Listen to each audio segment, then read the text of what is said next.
राजधानी पटना में जल्ला के किसान बजट पर बिहार सरकार से पूरी उम्मीद लगाए बैठे हैं कि सरकार किसानों की दशा पर पूरा ध्यान देगी। किसानों का कहना है कि केंद्र की सरकार हो या फिर राज्य की सरकार, सभी किसानों के हित की बात करते हैं, पर उनका वादा सिर्फ वादा बनकर रह जाता है।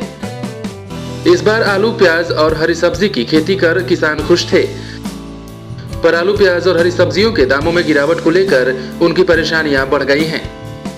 होता है किसानों का, जैसे आलू का भी जो है 100 रुपए में 40 किलो मिल रहा है, तो लग रहा है कि उसका उचित मूल्य भी नहीं हो पा रहा है।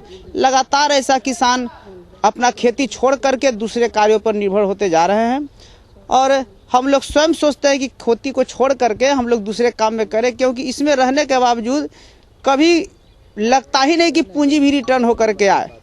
इसलिए किसानों के बीच में मरने की स्थिति हो गई है। सरकार से हमें आशा है कि वो किसानों के लिए जो खाद है, दवाई है और पटवन के लिए उचित व्यवस्था करे, ताकि पटना के किसान अपनी खेती को न छोड़ करके लगातार इसमें लगे रहे। सरकार से तो मेरा यही अपेक्षा है कि यहाँ का किसान बहुत मरे हुए हैं। अभी आलू, प्याज दोनों में रेट नहीं है, हरी सब्जी में रेट नहीं है।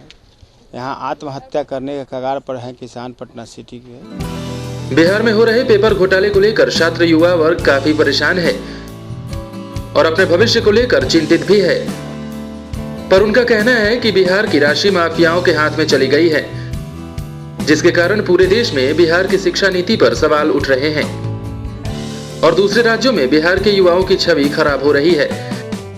ऐसे में छात्रों के भविष्य का क्या होगा? बिहार सरकार शिक्षा नीति में सुधार करे और आगे बिहार के युवाओं को कोई परेशानी ना हो, इसका भी ध्यान रखे।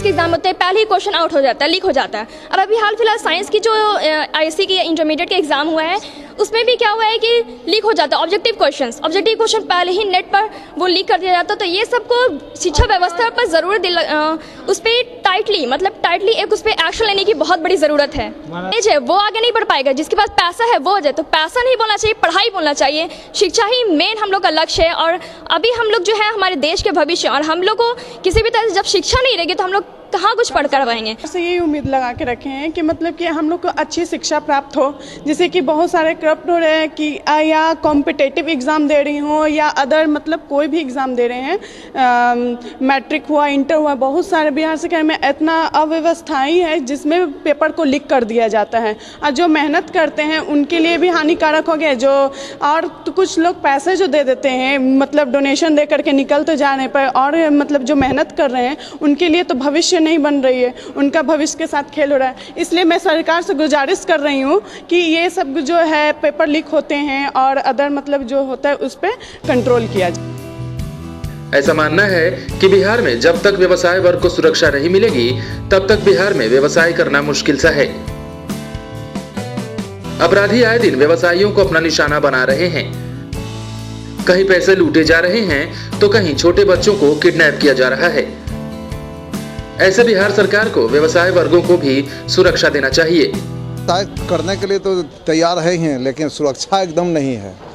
सुरक्षा ज़्यादा जरूरी है। हम लोग व्यवसाय में आगे बढ़ते हैं, जरा सा भी आगे बढ़ने का कोशिश करते हैं तो असामाजिक तत्व जो है कि नहीं ताक झाँक करना शुरू कर देता है, जिसके डर से आदमी लोग यहाँ से हटना चाह रहा है। पहले सुरक्षा चाहेंगे ना, हमारी सुरक्षा बढ़ाएं, गवर्नमेंट हमारी सुरक्षा करें, बाकी जो पॉलिसी हमारे हित में होगा उसको लागू करें। वो अभी उद्योग के लिए यही सब जो भी आप मानें बहुत जरूरी है। अगर हम सुरक्षित नहीं तो उद्योग कैसे लगाएंगे? हमारी सुरक्षा नहीं हो रही, सरकार इसमें विफल हो रही है। लाइव सिटीज के लिए पटना सिटी से प्रवीण कांत की रिपोर्ट।